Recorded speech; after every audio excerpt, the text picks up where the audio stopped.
আমি তো ভালোবাসি তোকে, লিখেছেন সালমা চৌধুরী। পর্ব ৫। আবির মায়ের উদ্দেশ্যে ঠাট্টা স্বরে বলে উঠল, এর উল্টোটাও তো হতে পারে, যেমন তোমার বৌমা তোমার কোলে ঘুমিয়ে গেল আর তুমি তাকে ঘুম পাড়াতে পাড়াতে আমার জন্য অপেক্ষা করলে। ছেলের এরকম ঠাট্টায় ভ্যাবাচেকা খেলেন মালিহা খান। আবির পুনরায় শান্ত অথচ কড়া বলে উঠল, কাল থেকে তোমায় যেন বসে থাকতে না দেখি। আমার কিছু লাগলে চেয়ে নেব, আর খাবার টেবিলে রেখে দিও, আমি খেয়ে নেব। এই কথার কোনো উত্তর না দিয়ে মালিহা খান স্বাভাবিক কণ্ঠে বললেন, তানভীর, মেঘ এখনো কিছু খায়নি, একটু ডেকে আসবি? এখন খাবি কি না? তানভীর ঠিক আছে বলে উপরে গেল। আবিরও নিজের রুমে গেল। 5 মিনিট ড্রেস পাল্টে ফ্রেশ হয়ে নিচে নামছে। এতক্ষণে মেঘ খাবার টেবিলে চলে এসেছে। ভেবেছিল ভাই ফ্রেশ হয়ে নামার আগে তাড়াতাড়ি খেয়ে পালাবে। খাওয়া অর্ধেক হতেই তার দৃষ্টি নিবদ্ধ হয় সিঁড়ির পানে। কালো টি শার্ট আর ট্রাউজার পরে হাতে মোবাইল নিয়ে আপন মনে নামছে আবির। মেঘ সরু চোখে নিরীক্ষণ করছে আবিরকে। মানুষটাকে দেখে হৃদস্পন্দন বাড়তে লাগলো মেঘের। এখন সে স্পষ্ট অনুভব করছে তার বুকের ভেতরে কিছু একটা হচ্ছে, কিন্তু বোধগম্য হলো না কি হচ্ছে। নিজের অজান্তেই বুকের বাঁ পাশে হাত রাখলো মেঘ। অনুভব করলো কিছু একটা অনবরত নৃত্য করছে বুকের ভেতর। আবির চেয়ার টেনে বসার শব্দে ঘোর কাটলো মেঘের। সবেকে হাত নামিয়ে আনলো বুক থেকে। আবির মেঘের ঠিক বিপরীত চেয়ারটায় বসেছে। মেঘের ছোট্ট বুকটা অনবরত কেঁপেই যাচ্ছে। চোখ তুলে তাকাতে পারছে না মেয়েটা। শরীর কাঁপাকাঁপি আর হৃৎপিণ্ডে লাফালাফিতে সে বিদিষ্ট, দিশেহারা অবস্থা অষ্টাদশীর। ইচ্ছে করছে ছুটে পালিয়ে যেতে আবিরের সামনে থেকে, কিন্তু পারছে না। মনে হচ্ছে পায়ে শিকল দিয়ে বাঁধা। মালিহা খান হঠাৎ মেঘের হাতে হালকা ধাক্কা দিলেন। কি রে, কি হলো তোর?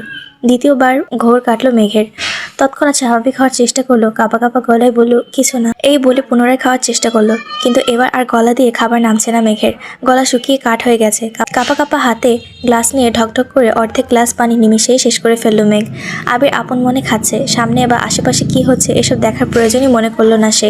এই জগতে সবকিছু তার আগ্রহ সৃষ্টি করতে অক্ষম। আবির গা ছাড়া ভাব দেখে কিছুটা স্বাভাবিক হয়ে খাওয়া শুরু করে মেঘ।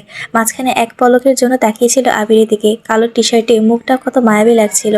এলোমেলো চুল, খাওয়ার স্টাইল দেখে দ্বিতীয়বারের মতো ক্রাশ খেলো অষ্টাদশী। কি বলতে পারে, 2 দিন আগে পর্যন্ত আবিরের কোনো স্মৃতি ছিল না মেঘের মনে, মস্তিষ্ক জুড়ে। হঠাৎ মনে পড়লেও শুধু ওকে মেরেছিল এই স্মৃতিটাই মনে হতো, আর রাগে কটমট করতো মেঘ।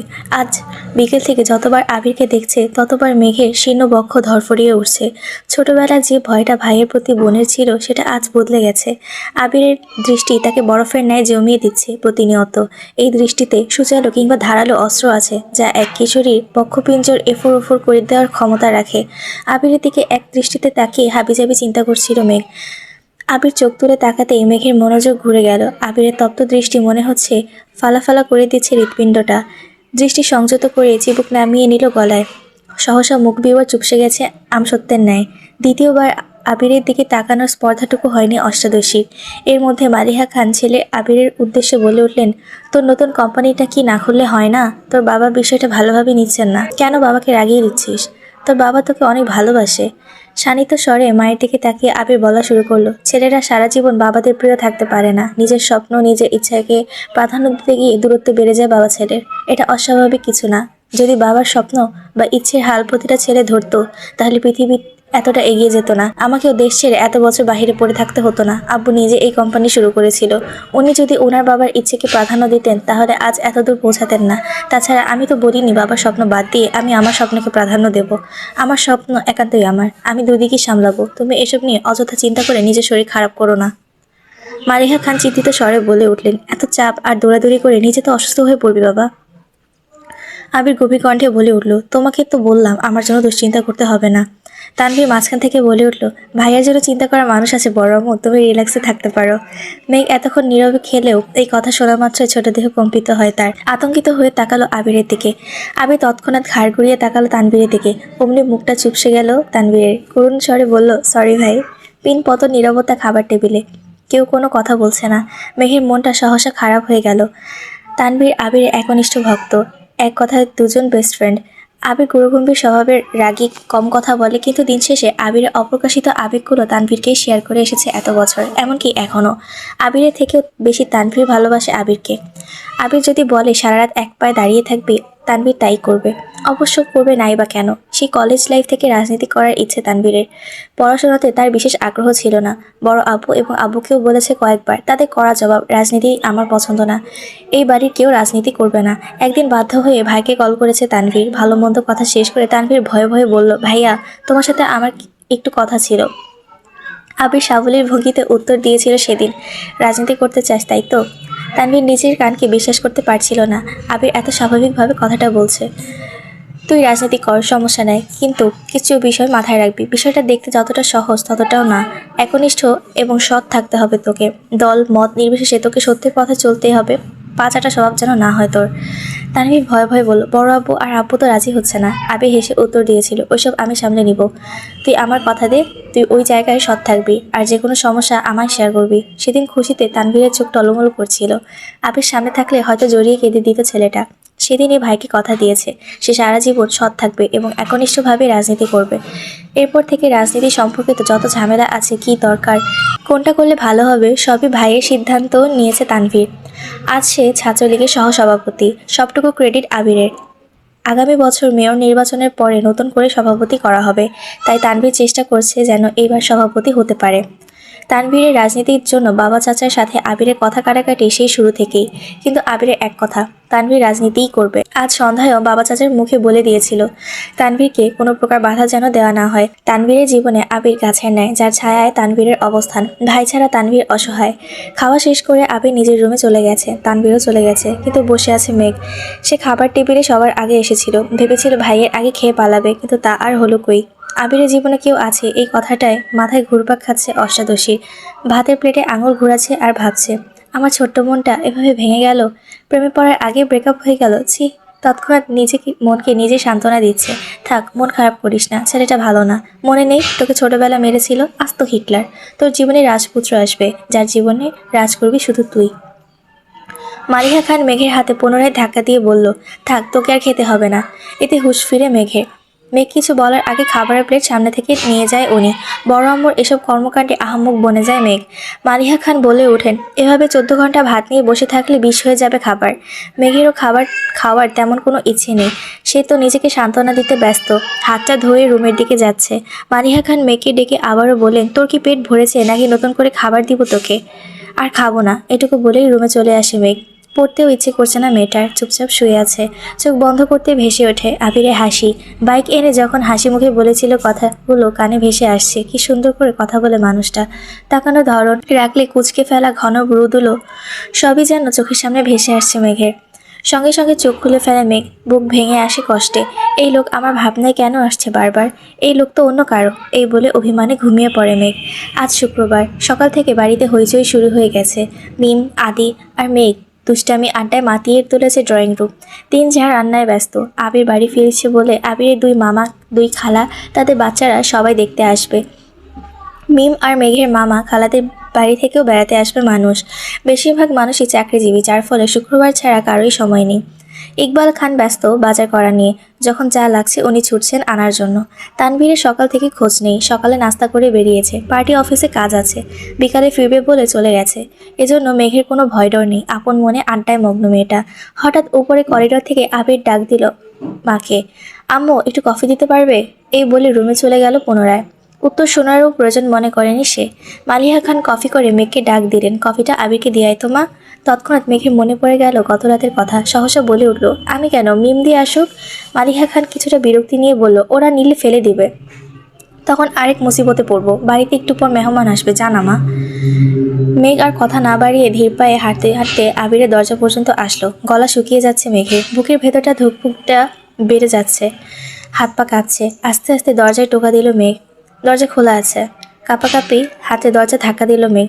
আবির ল্যাপটপে কি যেন করছে, তাকেও দেখলো না কে এসেছে। এখানে রেখে যা।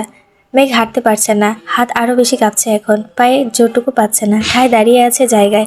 আবির ল্যাপটপ টেবিলে রেখে মেঘের মুখোমুখি এসে দাঁড়িয়েছে। হাত থেকে কফির কাপটা নিয়ে ড্রেসিং টেবিলের সামনে রাখে। মেঘে সেদিকে কোনো মনোযোগ নেই, তার মস্তিষ্কে প্রতিটা নিউরন ছুটছে এদিক সেদিক। বডি স্প্রে তীব্র ঘানে হুঁশ ফিরে মেঘ। তার থেকে 1 ফুট দূরত্বে দাঁড়িয়ে আছে আবির। আচমকা এভাবে দাঁড়ানোয় একটু ভ্যাবাচেকা খেলো মেয়েটা। মেঘ ত্রস্ত ঘুরে গেল নিজের ওপর, জোর খাটিয়ে পা বাড়ায় দরজার দিকে। সবেগে সুদূর হস্তে মেঘের কোণে চেপে ধরল আবির, কড়া কণ্ঠে বলল, এদিকে তাকা। অনিচ্ছা সত্ত্বেও ঘুরে দাঁড়ালো মেঘ, চিবুক নেমে গলায় আটকালো, সারা শরীর কাঁপছে। শীতল স্বরের হুমকিতে কানের লতি গরম হয়ে যাচ্ছে আবিরের শরীরে, আর বডি স্প্রে তীব্র গন্ধ নাকে লাগছে মেঘের। আবির পুরো কণ্ঠে বলল, কফিটা টেবিলে দিয়ে আসতে বলেছিলাম, কথা কানে যায় না?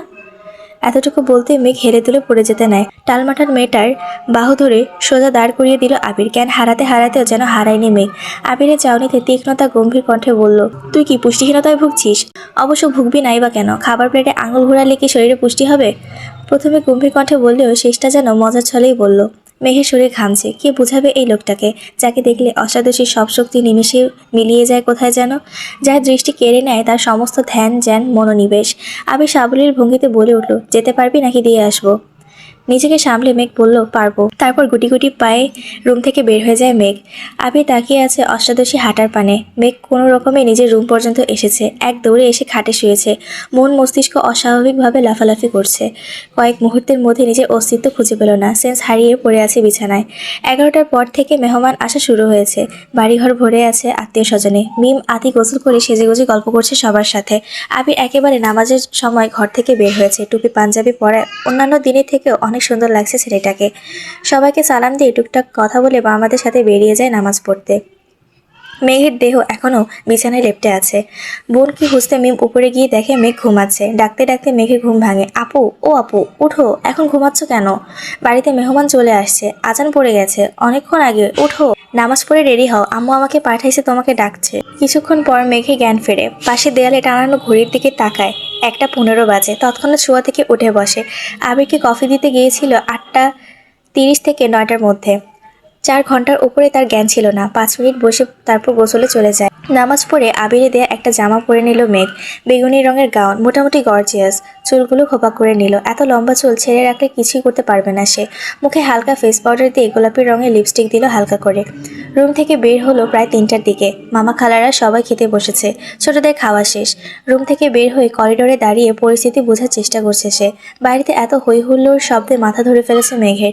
নজর পড়ে সোফার দিকে। আবিরকে ঘেরাও করে বসে আছে সব মামাতো খালাতো ভাই বোনরা। তার মধ্যে একজনের দিকে নজর পড়ে, স্পেশাল একজন, মালা আপুর দিকে। মালা আপু অনার্স 3য় বর্ষে পড়তেছে এখন। আবির ভাইয়ের মামাতো বোন।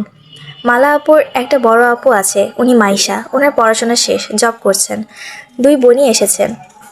কিন্তু মালা আপুর দৃষ্টি কেমন জানি আবির ভাইয়ের দিকে এমনভাবে তাকিয়ে আছে যেন চোখ দিয়ে গিলে খাবে আবির ভাইকে। বিষয়টা দেখেই মেঘের মেজাজ গরম হয়ে যাচ্ছে।